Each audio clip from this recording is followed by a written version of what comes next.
ಬಡತನದಲ್ಲಿ ಬೆಳೆದಂತ ಒಬ್ಬ ಹೆಣ್ಣು ಮಗಳು ರಾಜಕಾರಣ ಅನ್ನೋದು ತುಂಬಾ ದೂರದ ಮಾತದು. ರಾಜಕಾರಣ ಅನ್ನೋದು ತುಂಬಾ ದೂರದ ಮಾತು. ಅದರಲ್ಲೂ ಒಂದು ಪ್ರಾದೇಶಿಕ ಪಕ್ಷ, ಮಾಜಿ ಪ್ರಧಾನಿಗಳು ಕಟ್ಟಿರುವಂತ ಒಂದು ಪಕ್ಷ. ಸೊ ರಾಜಕಾರಣಕ್ಕೆ ಬರಬೇಕು ಅಂತ ಅನ್ಸಿದ್ ಯಾವಾಗ? ಇಂಟ್ರೆಸ್ಟ್ ಯಾಕೆ ಬಂತು? ಈಗ ನಾನು ಸುಮಾರು ಸಲ ಕೆಲವೊಂದ್ಸಲ ಹೇಳಿರ್ತೀನಿ, ಯಾಕೆ ರಾಜಕಾರಣಕ್ಕೆ ಬರ್ಬೇಕಂತಂದ್ರೆ ಇವು ಪವರ್ ಇರ್ತದಲ್ಲ, ಅಧಿಕಾರ ಇರ್ತದ ರಾಜಕಾರಣದಲ್ಲಿ. ಈಗ ನೋಡ್ರಿ, ಒಂದು ಅಧಿಕಾರ ಇದ್ದಾಗ ನಾವು ಜನರ ಸೇವೆ ಮಾಡ್ಬೋದು. ಜನರಿಗೆ ಕಟ್ಟ ಕಡೆ ವ್ಯಕ್ತಿಗೆ ಆಗ್ಲಿ, ನಾವು ಎಲ್ಲಾ ವರ್ಗದವರಿಗೆ ಅವ್ರಿಗೆ ಏನು ಮಾಡಿಕೊಡ್ಬೇಕು, ಮಾಡಿಕೊಡೋಂಥದ್ದು ನಮ್ಮ ಕೈಯಾಗ ಅಧಿಕಾರ ಇರ್ತದ. ಅವ್ರಿಗೆ ಅಂತ ಒಂದು ಅಧಿಕಾರ ನಮಗೇನಾದ್ರೂ ಸಿಕ್ಕರೆ, ನಾವು ಪ್ರಾಮಾಣಿಕವಾಗಿ ಕೆಲಸ ಮಾಡಿದ್ರೆ ಎಷ್ಟೋ ಸಮಸ್ಯೆಗಳವ್ರಿಗೆ ನಾವು ಹಾಕ್ಬೋದು ಅನ್ನೋಂಥ ಒಂದು ಆಸೆ ಇಟ್ಕೊಂಡು ರಾಜಕಾರಣಕ್ಕೆ ನಾನು ಬಂದೀನಿ. ಅದನ್ನ ಹಂಗೆ ಮುಂದುವರ್ಸ್ಕೊಂಡು ಹೋಗ್ತೀನಿ. ಎಸ್, ಈಗ ಗೆದ್ದಿದ್ದೀರಾ. ನಿಮ್ಮ ಎಲೆಕ್ಷನ್ ಸಂದರ್ಭದಲ್ಲಿ ನೀವು ಕೊಟ್ಟಂತ ಭರವಸೆಗಳನ್ನ ಎಷ್ಟರ ಮಟ್ಟಿಗೆ ಈಡೇರಿಸಿದ್ದೀರಾ ನೀವು? ಪ್ರಮುಖವಾಗಿ ನಾನು ಗೆದ್ದಕ್ಕಿಂತ ಮುಂಚೆ ಅಧಿಕಾರ ಏನಂತ ನನಗೆ ಗೊತ್ತಿರಲಿಲ್ಲ. ಓಕೆ. ಯಾವುದು ನನಗೆ ಮಾಹಿತಿ ಇರಲಿಲ್ಲ. ಒಂದು, ನಾನು ಫಸ್ಟ್ ಏನು ಕೊಟ್ಟಿದ್ದೆ ಬೇಡಿಕೆ, ಏನು ಅವರಿಗೆ ಒಂದು ಮನವಿ ಮಾಡಿದ್ದೆ, ಮಾತು ಕೊಟ್ಟಿದ್ದೆ ನನ್ನ ಕ್ಷೇತ್ರದ ಜನರಿಗೆ ಅಂದ್ರೆ, ನೀವಾಗಿ ನನಗ ಆಶೀರ್ವಾದ ಮಾಡಿ ಗೆಲ್ಸಿದ್ರಿ ಅಂದ್ರೆ ನಿಮ್ ಜೊತೆಲಿ ನಾನು ಇರ್ತೀನಿ, ಸದಾ ನಿಮಗಾಗಿರ್ತೀನಿ, ಸದಾ ನಿಮಗೆ ಭೇಟಿ ಆಗ್ತಿರ್ತೀನಿ, ಕ್ಷೇತ್ರದಲ್ಲೇ ಇರ್ತೀನಿ, ಮನೆಯಲ್ಲೇ ಸಿಗ್ತೀನಿ. ನೀವು ಬೆಳಗ್ಗೆ 6 ಗಂಟೆಗೆ ನೀವು ಎದ್ದೇಳದ್ರಾಗೆ ನಾನು ನಿಮ್ಗಾಗಿ ಕಾಯ್ತಾ ಇರ್ತೀನಿ. ರಾತ್ರಿ ಅರ್ಧರಾತ್ರಿಲಿ ಬಂದು ನಾನು ನೆಬಿಸಿದ್ರೆ ನಿಮ್ಮನ್ನ ಕೇಳ್ತೀನಿ, ನಿಮ್ಮ ಸಮಸ್ಯೆಗಳನ್ನ ಅಂತ ಒಂದು ಮಾತುಗಳನ್ನ ಅದು ಕೊಟ್ಟಿದ್ದೆ. ಅದಂತರೂ ಆತ್ಮಸಾಕ್ಷಿಯಾಗಿ ನಾನು 2 ವರ್ಷ ಕಳೆದ್ರು ಆತ್ಮಸಾಕ್ಷಿಯಾಗಿ ನಾನು ಮಾಡೀನಿ. ಆ ಮಾತು ನಾನು ಜನರ ಜೊತೆ ಇದ್ದೀನಿ, ಅದು ಉಳಿಸ್ಕೊಂಡಿನಿ. ಇನ್ನು ಮುಂದೆ ಕೂಡ ಅದೇ ತರ ಜನರ ಜೊತೆ ಇದ್ದು ಸೇವೆ ಮಾಡ್ತೀನಿ. ಆದ್ರೆ ಭರವಸೆಗಳು ಸಾಕಷ್ಟು ನಾವು ಕೊಟ್ಟಿದ್ವಿ. ಕೆಲವೊಂದು ಅಭಿವೃದ್ಧಿಗೆ ಸಂಬಂಧಪಟ್ಟಂಗ ಅನುದಾನದ ಇವೆಲ್ಲ ನಾವು ನೋಡಿದಾಗ, ಇವತ್ತು ರಾಜ್ಯದಲ್ಲಿ ಕಾಂಗ್ರೆಸ್ ಸರ್ಕಾರ ಒಂದು ಆಡಳಿತದ ವೈಖರಿ, ಇವತ್ತು ನಮ್ಗೇನಾಗ್ಯದ ಅಂದ್ರೆ, ನಾನಷ್ಟೇ ಅಲ್ಲ, ಇವತ್ತು ನಾನೊಬ್ಬ JDS ಶಾಸಕರು ಹೇಳದೇನು ದೊಡ್ಡದಲ್ಲ, ಕಾಂಗ್ರೆಸ್ ಶಾಸಕರೇ ಹೇಳ್ತಾರ. ಎಲ್ಲರೂ ಶಾಸಕರು ಅಸಮಾಧಾನದಲ್ಲಿ ಅದಾರ. ಏನು ನಮ್ಮ ಶಾಸಕರ ಹಕ್ಕುಗಳು ಏನು ಉಳ್ಕೊಂಡಿಲ್ಲ. ನಾವು ಏನು ಹೋಗಿ ಅವ್ರಿಗೆ ಮಾತು ಕೊಟ್ಟದ್ದು ಮಾಡ್ಬೇಕು ಅಂತಂದ್ರೆ ಮಾಡಕ್ಕೂ ಆಗ್ತಾ ಇಲ್ಲ. ಯಾಕಂದ್ರೆ ಇಲ್ಲಿ ಪ್ರತಿಯೊಂದು ಅನುದಾನದ ಕೊರತೆ ಇವೆಲ್ಲ ಇರೋದ್ರಿಂದ ಸಮಸ್ಯೆ ಆಗ್ತದ. ಆದ್ರೂ ಕೂಡ ನನ್ನ ಕ್ಷೇತ್ರದಲ್ಲಿ ಜನ ನನ್ನ ಅವತ್ತು ಯಾವ ರೀತಿ ನೋಡ್ಯಾರ, ಈಗೂನು ಅದೇ ರೀತಿ ನೋಡ್ತಾರ.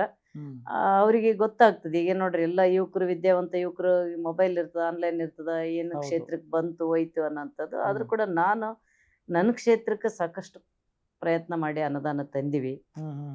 ಈಗ ನಮ್ಮ ಡಾಕ್ಟರ್ ನಂಜುಂಡಪ್ಪ ಅವರು ವರದಿ ಆಧಾರದ ಮೇಲೆ ಅನುದಾನ ಬರ್ತದೆ ನಮ್ಮಲ್ಲಿ.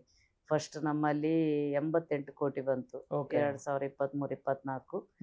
24-25 118 ಕೋಟಿ ಬಂತು. 25-26 118 ಕೋಟಿ ಅನುದಾನ. ಈ ಅನುದಾನದಲ್ಲಿ ಕೆಲವೊಂದು ಗೈಡ್ಲೈನ್ಸ್ ಮಾಡ್ಯಾರ ಅವರು. ಒಂದು ನಿಯಮಗಳವ, ಇಷ್ಟು ನೀವು ಅಕ್ಷರಾವಿಷ್ಕಾರಕ್ಕೆ ಖರ್ಚು ಮಾಡಬೇಕು, ಇಷ್ಟು ಮೂಲಭೂತ ಸೌಕರ್ಯಗಳಿಗೆ ಖರ್ಚು ಮಾಡಬೇಕು, ಹಿಂಗೆಲ್ಲ ಅಂತೇಳಿ ಅವ್ರೇನು ಹಾಕಿ ಕೊಟ್ಟ ಗೆರೆನೆ ನಾವು ಅಷ್ಟನ್ನ ಅದೇ ತರ ಮಾಡ್ಕೊಂಡು ಹೋಗ್ಬೇಕಾಗ್ತದ.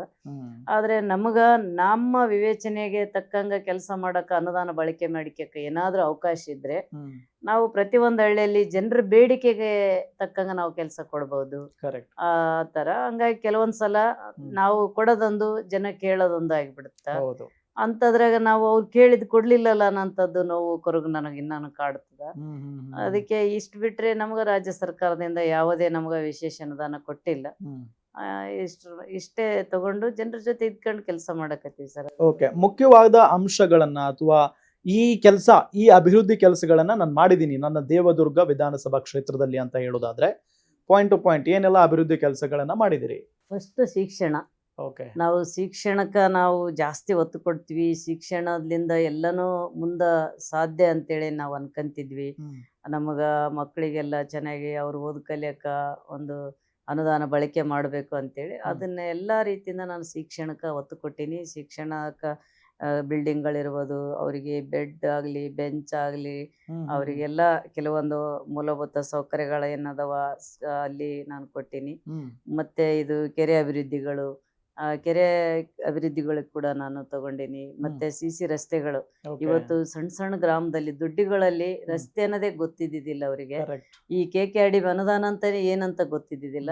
ಪ್ರತಿ ಒಂದು ಊರಿಗೆ ನಾನೇ ಹೋಗಿ ಸಿ ರಸ್ತೆಗಳನ್ನು ಕೊಟ್ಟು ಅಲ್ಲೆಲ್ಲ ಪೂಜೆ ಮಾಡಿ, ಭೂಮಿ ಪೂಜೆ ಮಾಡಿ ಬರೋದು. ಅದು ನನಗೆ ತೃಪ್ತಿ ತಂದದ. ಅದಾದ್ಮೇಲೆ ನಾನು ಸರ್ಕಾರದ ಕಡೆಯಿಂದ ಕೆಲವೊಂದು ಬೇಡಿಕೆಗಳು ಇಟ್ಟಿದ್ದೆ. ಮಂಜೂರು ಏನು ಮೈನಾರಿಟಿ ಮೊರಾರ್ಜಿದು ಒಂದು ಒಂದು ಇದಾಗ್ಯದ. ಮತ್ತೆ ನಾನು ಇದು ಹಾಸ್ಪಿಟಲ್, ತಾಯಿ ಮತ್ತು ಮಕ್ಕಳ ಹಾಸ್ಪಿಟಲ್ ಬಹಳ ವರ್ಷಗಳಿಂದ ಯಾರು ಮಾಡಿದ್ದಿಲ್ಲ, ಅದ ನಂತರ ಯಾರು ಕೇಳಿದ್ದಿಲ್ಲ, ಮಾಡಿದ್ದಿಲ್ಲ. ಓಕೆ. ಆ ಒಂದು ಇದನ್ನ ಶಾಂಕ್ಷನ್ ಮಾಡ್ಕೊಂಡ್ವಿ. ಹಳೆಯ ಕೆಲಸಗಳು ಕೂಡ ಹಂಗೆ ಪ್ರೋಗ್ರೆಸ್ ನಮ್ದು ಅಲ್ಲ ಅಂತ ನಾನು ಯಾವತ್ತೂ ಅಂದಿಲ್ಲ. ಅದೆಲ್ಲ ಹಾಸ್ಟೆಲ್ ಕಟ್ಟಡಗಳಿರ್ಲಿ, ಓಕೆ. ಕೋರ್ಟ್ ಬಿಲ್ಡಿಂಗ್ ಇರ್ಲಿ, ಇಂಜಿನಿಯರಿಂಗ್ ಕಾಲೇಜ್ ಇರ್ಲಿ, ರಸ್ತೆಗಳಿರ್ಲಿ, ಏನಿದು ನಂದು ಅವ್ರದ್ದು ಅನ್ನೋಂಥದ್ದೆಲ್ಲ ಜನರ ಒಂದು ಅನುದಾನ, ಜನರಿಗಾಗಿ ನಾವು ಮುಟ್ಟಿಸ್ಬೇಕು, ಜನರದ್ದು ಇದು ಅನ್ನೋಂಥ ಭಾವನೆ ಇಟ್ಕೊಂಡು ನಾನು ಕೆಲಸ ಮಾಡ್ತಾ ಇದ್ದೀನಿ ಸರ್. ಬಹಳಷ್ಟು ಇವು ಭವನಗಳು ಕೂಡ ನಾನು ಈಗಾಗಲೇ ಪೂಜೆಗಳು ಮಾಡಿವಿ. ಎಲ್ಲೇ ಅವಶ್ಯಕತೆ ಅದ ಶೌಚಾಲಯಗಳು, ಮಹಿಳಾ ಶೌಚಾಲಯಗಳು, ಈ ತರ ಎಲ್ಲ ಕೊಟ್ಕೊಂಡು